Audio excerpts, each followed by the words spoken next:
So at this time, I'd like to switch gears and introduce our speaker today, who we actually connected through LinkedIn here a few months ago. In part of our effort to make sure that we're inviting great speakers into the group who have topics that everyone here would find value in, I'd like to introduce to everyone at this time David Carver, who's going to share with us some time-tested leadership principles. So David, you have the floor. Okay, let me see if I can get this done correctly. Can you see the screen? Yes. All right, cool. We're in good shape then. As I was telling Ryan before we got talking to everybody that was on the call, I didn't tell Ryan this, but I probably should have, but it's kind of nice to know because I think there's some other people on the call that are pretty close to me in age. I'm 57 years old. I started working when I was 16. I've been in business protecting my state, my country. I was prior law enforcement, Indianapolis Police Department years ago, retired in '99. Prior military to that, I've served two different branches in the military. I was in the Air Force once for 4 years. Got a degree in psychology, came out of the Air Force, went into the Marine Corps Reserve program as an intelligence officer and worked that for 22 years till I tore up my knee playing Gus Macker basketball in Muncie, Indiana. After that, I couldn't qualify for the fitness runs anymore. So decided I wanted to do something a little different when I got out of law enforcement. And I got hired into the pipeline industry, which was where I got a lot of my training expertise from. I taught police, fire, emergency management programs all across the United States to most of your major police departments, fire departments, emergency management directors, those kinds of people. That experience led me a completely different direction. When I got out of that experience, I went into retail, which is a huge difference from anything I've ever done in the world. Retail, I've had multiple positions, but the one that kind of brings me to why I'm here today and why I told Ryan I would help out was I got one of the best retail jobs I've had in the last 8 years, about a year ago. I led a really successful sales team for an Intel sales program. I had sales trainers from the East Coast working out of Pittsburgh, Pennsylvania, all the way through New Jersey, selling in some of the largest box retail stores in the country. We were the 14th selling program in the country, number 14, and we ended up number 5 in just a year. They'd never been able to get that market done. And it was kind of strange, folks, because you guys are all entrepreneurs. You're all business minded. You guys probably will get most of the principles that we're going to talk about in a few minutes. But one of the questions that was asked to me was, how is it a guy like you is so successful and we're not getting that from anybody else? One thing I thought was there was an age difference. You know, I had a lot of worldly experiences behind me. And I think when you get to be a certain age and you go through some things, and I've been through cancer, I had testicular cancer once, and I've had skin cancer twice since then. So I've been through cancer 3 times in my life. I think when you get some of those realizations that life isn't yours to control, you only have so much time left on planet Earth, and you got to try to give back. Those are the things that I started thinking about, and I thought, well, how do I go about doing that? So one of the things that I noticed in retail that I didn't really care for was there isn't much leadership taught on the retail side.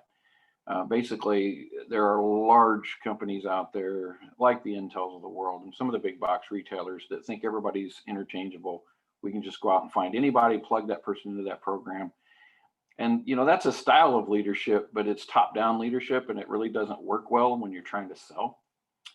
So what I tried to do was I took the 18 to 25-year-olds that were working for me or with me and tried to teach them some leadership skills and to pass along what I learned over the last 20, 25 years or so in the corporate world to get them a little bit better. So I tell you all that because it'll give you a little bit of an idea where this presentation's from. It's fairly basic, but I like to read a lot. I spend a lot of time reading. I read philosophy quite a bit. I'm a biblical scholar as well. I've probably read through the Bible probably 7 different times.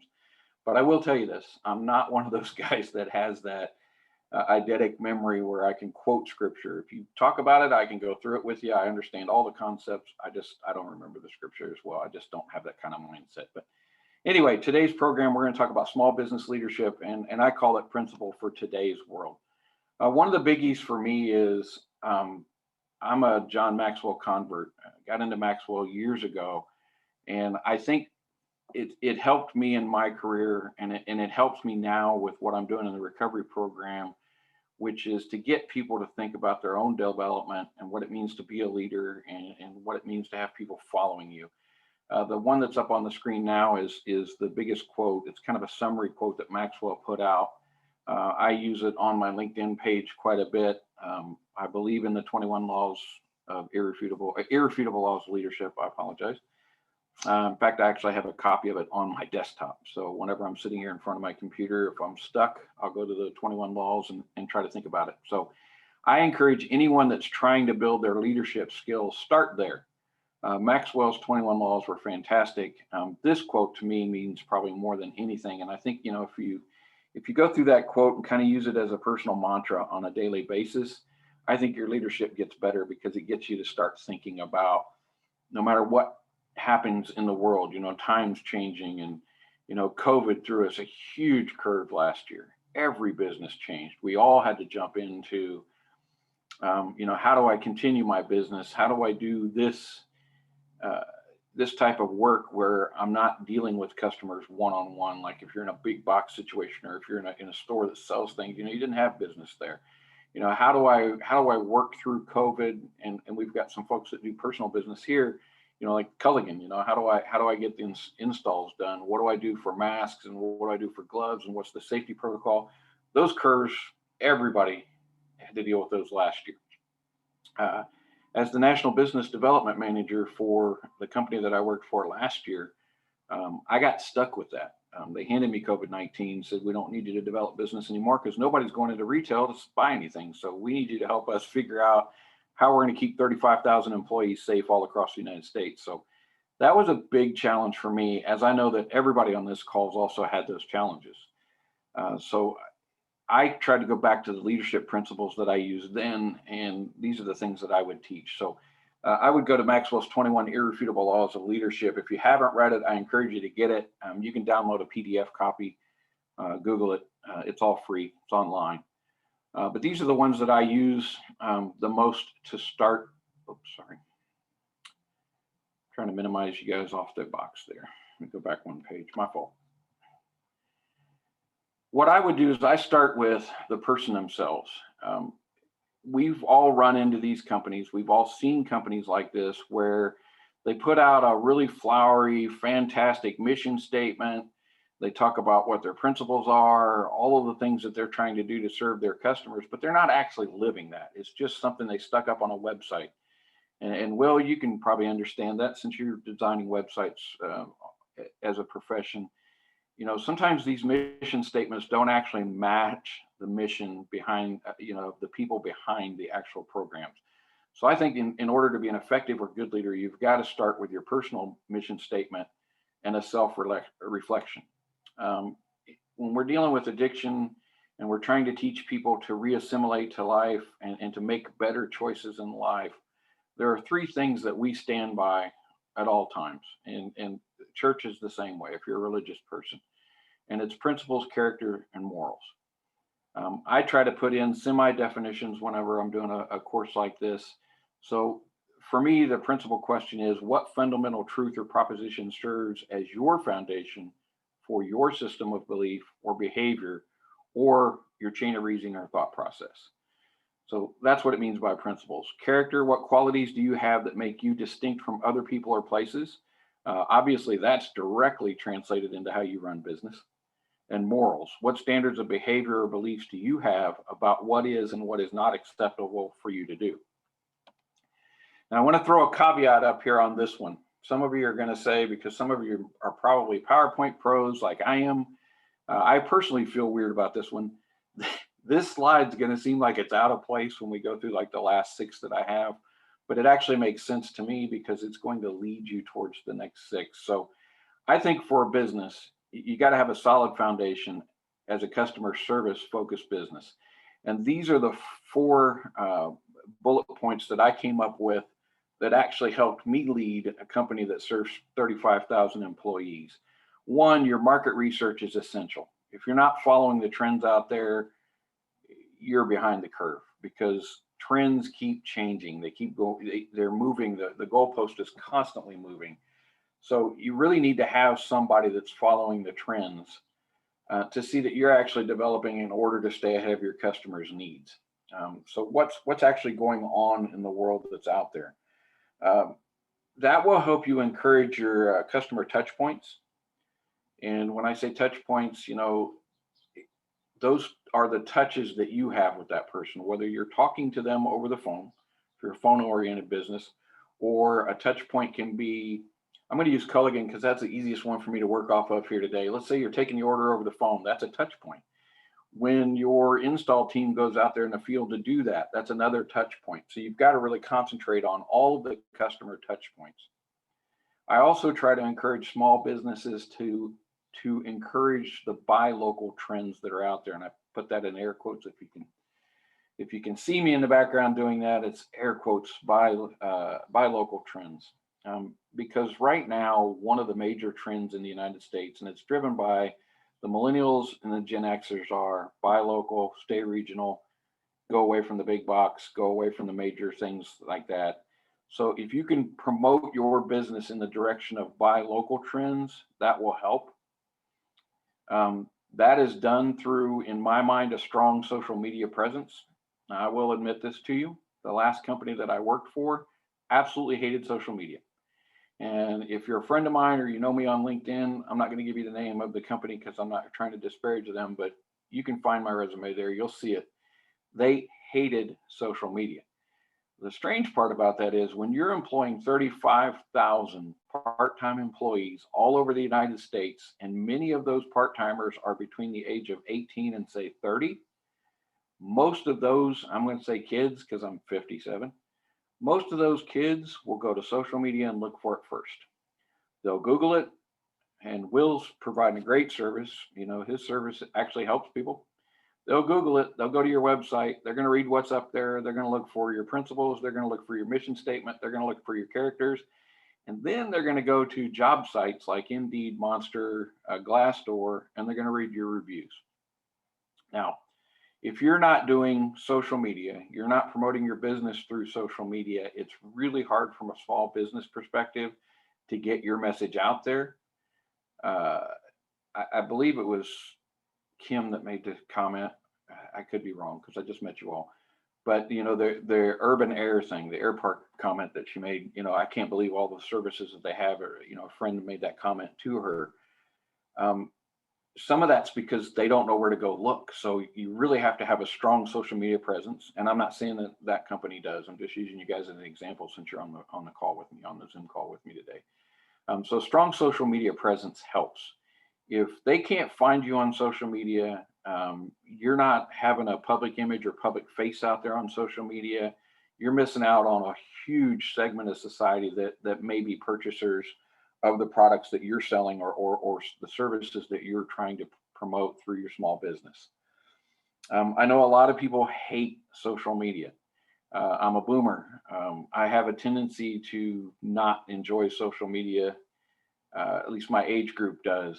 I'm a little different in that I kind of embrace it because it's fascinating for me as a psychology guy to see the thought processes that are going on in mass all over the United States. So, I'm involved in Gabber pages on social media, and I'm on LinkedIn, and, I read commentary on LinkedIn. And believe it or not, as a 57-year-old, I have a TikTok account. I don't have much content because I don't create a whole lot of content, but it's fascinating to see the content that's on TikTok. Instagram's another one that has millions of followers worldwide. Easy for you to get your message out there. Couple of reasons why people don't follow social media is because of political and cultural issues. I get it. You can always just skip past those. I will tell you this. If you're new to a social media presence and you're going to build a social media presence around your business and you currently have a personal social media presence, one of the trip points that you have there is you need to make sure that your personal page matches the thought processes on your business page. because there are, and I'm going to air quote this, you can't see it, there are stalkers out there that will go, well, that person doesn't actually believe that because they went to your personal page and they see all the stuff that you say on your personal page. So you got to try to make sure those two things match up, or keep those two pages as far as apart as humanly possible, because that will trip you up. The other thing I will tell you on social media, real quick point on that, and then we're going to move on, is if you're using social media, use the hashtag trends that are out there as well, because that will get you recognized, get you a little bit more views, and it will help you build your social media presence that's out there. All right, let's move into some personal thought processes here. Told you a little while ago, I'm pretty religious, fairly well read in the Bible. One of my favorites early on in life was, Proverbs 27:17, which says, "Iron sharpens iron, one man sharpens another." I believe in that wholeheartedly. If you take the Bible away, if you're not a religious person, just look at the actual proverb itself. And let's talk about iron sharpening man. Iron sharpeners are the leaders and the team builders that actually align, utilize, and sharpen the talents and strengths of others. And when I say of others, I mean of the people that are working for you. They have the harness to power out of unity and diversity. They can create a sense of community and trust. And iron sharpeners are focused and aligned on accomplishing a shared goal. And that shared goal is the goals of your company and how you want to build that business out, how you're trying to get that message out to the world. So how do you achieve the best from your employees? One of the biggies is, going back to John Maxwell, is you need to really exhibit your care for the people that work for you. Because people don't care how much you know until they know how much you care. Just stop and take a thought on that for just a second. Take a breath, think about that for a minute, let that ruminate. I like to use the word contemplate on that thought process. If you show that the words that are coming out of your mouth don't actually match the level of care that you have for that person, people pick up on that. We all know that. Again, follow a Gabber site. I'm in Greenfield, Indiana. We have a Greenfield Gabber. Follow a Gabber site and see what people say about each other and to each other. Follow any commentary thread on any social media page and you'll see it. If they pick up on the fact that you don't care, and they being your employees, then they're not going to care either. So again, people don't care how much you know until they know how much you actually care about them. Another biggie in business that a lot of business leaders don't know, or were never taught, or didn't have a mentor, was you need to provide clear expectations. Your employees, your people, need to know where they stand at all times, what they're doing well, and what they need to improve on. If they don't know, how do they fix it? I had a guy a year or so ago, his favorite quote, and it bugs me because it's an odd quote, but he said, "People don't know what they don't know." And it's true. So if you're not providing clear expectations, they're not going to know where they stand. So how do you achieve the best from your employees? Engage in regular communications with them. Accountability, again, people don't know what they don't know. Tell them the truth, where you're at, what you're planning on doing, where we're going with this business. And you got to remember to have crucial conversations with them. Crucial conversations are the conversations that have to be had. A lot of us avoid conflict. As a law enforcement officer and a military guy, I kind of thrive on conflict. So it's easy for me to talk about having these crucial conversations. But if you as their leader aren't willing to have those conversations, then you're never going to correct the behaviors that are interfering with your business or most bothersome to you. So just remember, in a crucial conversation, very easy thing to remember to be hard on the issues while you're being soft on your people. Praise them in public, correct them in private. I think we've all heard that one 1,000 times before. The next one is share with credit. That's a biggie. There's a lot of leaders out there in the world that do not share the credit. They take all the credit for all the hard work done below them. If you're the business leader, you're the business owner, you're going to get all the credit anyway. It's your business.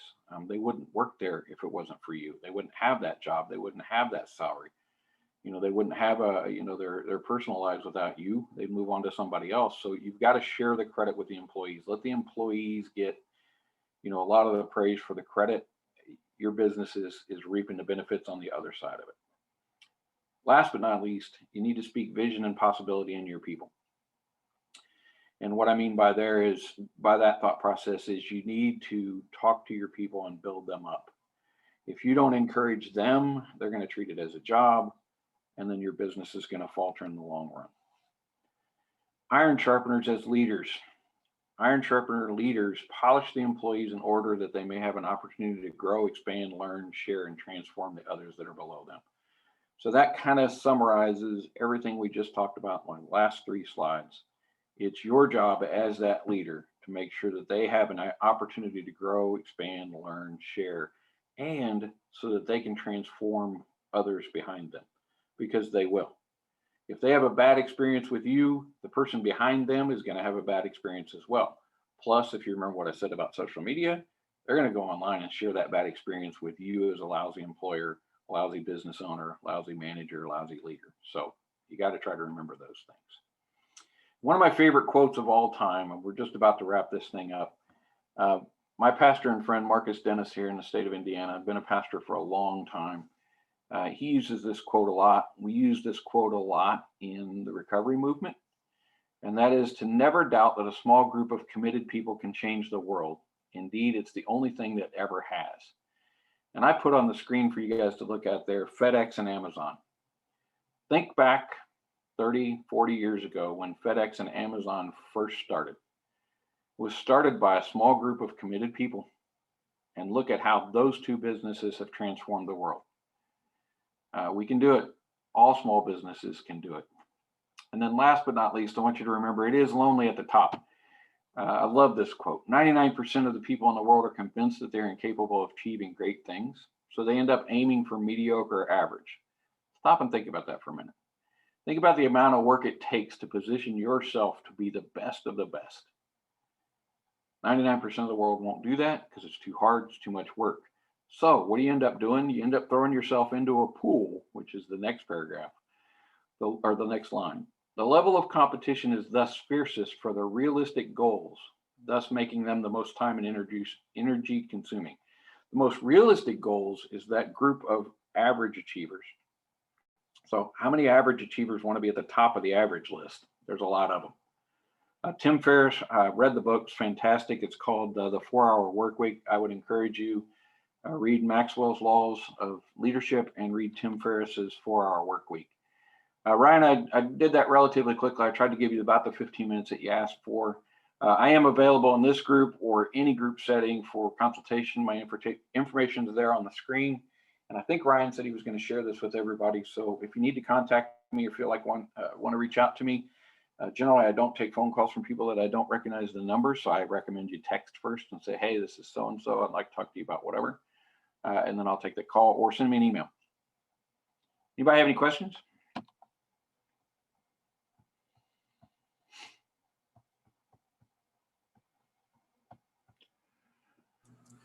Back to you, Ryan. Well, David, I've actually got one good question Sure. that I'd like to ask you. So, out of everything that you've ever done through your career in the military as a police officer and then going into the private sector, can you share with us one of your favorite experiences in a leadership position? Actually, that one's pretty cool. Anybody here coach? Have you ever coached anything? Claire, what'd you coach? Dance. I coached dance for about 11 years. Okay. And thank you all for raising your hands on that. I'm going to use Claire as the example for me. And I think it happens in business. It's happened in my personal life. It happens everywhere. But when you've coached someone or somebody, like you coach dance, or I used to coach baseball, I used to coach football, and you get to see that person come back 10 or 12 years from now, completely different. And you go, wow, I had an influence on that person. The answer to your question is, Ryan, one of the kids, and I'm going to say kids on this call because you all look like you're older group of people, which is great. I don't try to offend anybody, but I'm 57. Everybody younger than me is a kid.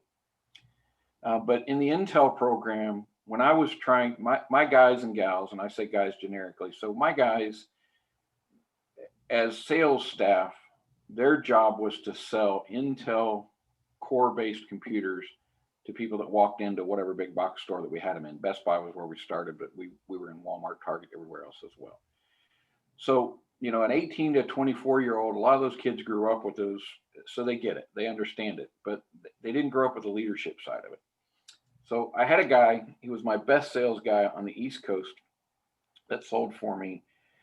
Fantastic kid. He did everything we asked him for. We had to have customer engagement pictures. We had to have, we had a form that was filled out. He did everything perfect week in and week out. His name's Steve Williams.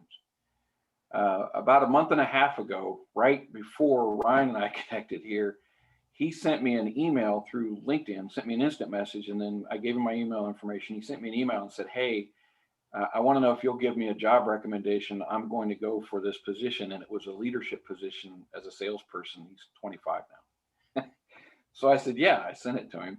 I don't know the guy. I mean, I met him through Zoom. It's like Brian and I are talking. He was a salesman that worked for me. I met him through Zoom, encouraged him through Zoom, talked to him over the phone several times, used a lot of the leadership principles that I presented here today.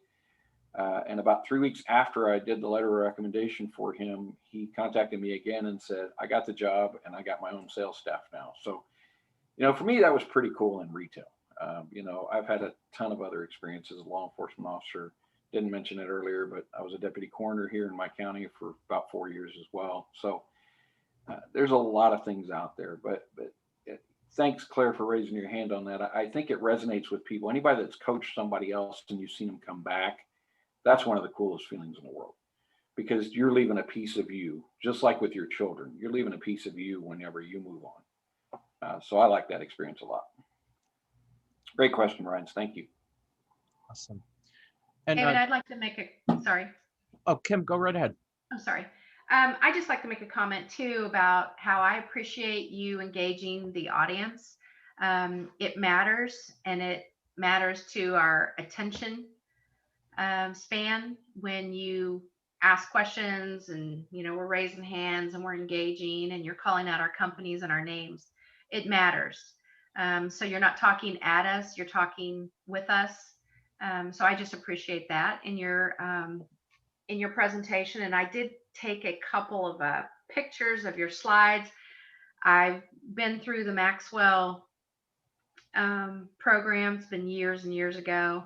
I read the book, did the study, and believe in all of it. Reminded me I need to resurrect that material, because I remember how great that was when I did that with a bunch of girls in Greenwood, but it's been about 5 years ago. So I appreciate that as well. So good luck to you. Best of luck to you. I hear Thanks. You're not bringing in the bacon right now, but you seem to have a lot of knowledge, information, and background. So I just wish you well. It'll come, and I appreciate that commentary as well. It'll come. I think I'm kind of caught in the vacuum that's out there right now, and a lot of it has to do with COVID. But there's a large group of people within my age range that are kind of out of work currently. I lost my job at no fault for my own. It was through COVID-19. When retail didn't go back to selling, which is where my strong points were as a business development manager, I kind of knew my time was limited. So when February came around and the first quarter didn't produce the results in retail that they thought they were going to do, there's a lot of folks in retail, just like me, working for major companies, business development managers that work out in the field. I'd like to also encourage you to stop saying you're older. At 57, you aren't older. I mean, you could look at it two ways. I mean, sure. I mean, I've got 20-something kids right out of college and so on, but we bring to the table so much, knowledge and, street smarts, and, I mean, you've been in a variety of capacities. So I would encourage you to take that mindset away and not say I'm older at 57, because I don't think you are. I get that maybe you feel that that's why you're in the position that you are. My husband is 59 now, and he lost his job at 58 during COVID. He didn't work the entire 2019 or 2020. But when he got back out in the job market, he brought to the table just so much knowledge because he'd been in the same cutting tool industry for so long. These people were jumping at the opportunity to hire him over somebody who was less experienced. So it's just my input. personal comment. I appreciate that input. That's helpful. One of the things that I did, I only say that because it's kind of strange because I get that from the millennials and the Gen Xers all the time. I've got a friend that's 35 and he's always calling me Pops. But I talked to him about 8 days a week. He was a district manager when I was a district manager years ago, and he still treats me as his mentor. And I talk to him probably 4 or 5 times a week. He's down in Texas. I stay with that. I only say that a lot because in the recovery movement, I'm trying to convince folks. A lot of the people that I'm working with are younger. I'm trying to convince them exactly what you said, in that, I've got a ton of worldly experiences. There's things that, I've done right, things that I've done wrong, and ways that I can help you if you'll let us do so. So you're right. It is kind of a bad habit to say it, but I kind of learned that.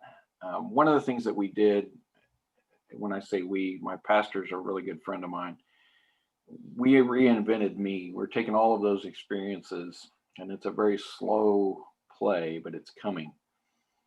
We managed to pull in a $5 million grant from the Department of Justice out of Madison County, Indiana, is where it's been administered. And what I didn't know, and thanks for the clap, Ryan, what I didn't know was I've never been involved in a recovery movement until I got into one 2 years ago. I've always been the police officer type that locked you up for doing the bad behavior. I didn't worry about the other side of it. Now I'm on the other side of the coin, trying to make sure those people are all good citizens. And it's different.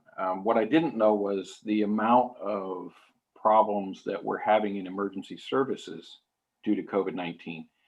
And that addiction, a lot of it's alcohol, drugs, depression, mental health problems, is really taken over those professions, along with the social issues, the cultural issues, political issues involved in all of those career fields. Long story short, the grant came out. It's been administered by a mental health group out of Madison County. My pastor is the Secretary General over that grant. And we've reinvented a position where I'm going to work for a group called Worldwide Peer Support. They're going to put me on their board as a vice president.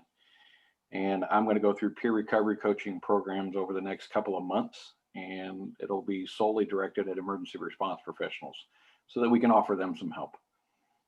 This is a really diverse group. It's cool to talk to people like yourselves, but what you don't know about law enforcement and firefighting professions in general is there's a lot of hidden problems because of the crap that we see that most others don't. You're taught the old John Wayne theory of, holding all that stuff in and don't share the information and, all of that. And we try to protect our families from that. So we don't even talk to our wives and kids a lot of times about some of the stuff that we've seen. And a lot of times that manifests into problems later in life. Alcoholism, drug addiction, those types of things, depression, suicide rates, if you ever look into it, are pretty high amongst emergency responders. So we reinvented, we're working that way. Reinvention process is very slow. And I appreciate you telling me to drop the 57 thing, but I'm not a very patient person. So this process is killing me. I really want to be out there doing what I'm doing. And instead, this is cool. I haven't had an experience like this in a while. So I'm kind of glad to be here with you guys today too. Hey, Ryan, I hate to monopolize this, but I'll just leave it at this. I think maybe David would be, it'd be beneficial for him to reach out to Tony Doster with Entrepreneur Leadership. If you think that's a good idea as well, would you shoot his information to David? Absolutely.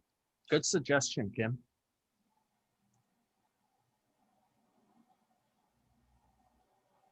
Okay. I've got it in my notes now, so there's a record that it happened. I put it in my notes. Do you want to see my note page? Oh, wow. Anybody else keep notes like this? Not that extensive. All right, I'm going to use a phrase I was told I wasn't allowed to use. I'm old. I don't remember stuff very well, so I write these things down. Stop. Oh, David, to Kim's point, I'm 32, and since at least middle school, I had to, if I didn't write it down, it never happened. yeah. I don't remember it when I walk away from it, and I can't imagine that improves as life goes on. So it's something that everybody struggles with. There's too many things coming from all directions. That's why I said earlier, I'm not that guy that can remember word for word scripture, but I know it. If you quote it, I'm like, oh yeah, I know that concept. I know where it's at. I just don't remember the scripture word for word. Can't do it. Awesome. Does anyone have any other comments or questions for David? All right, well, let's give him a hand for his presentation today. Thank you.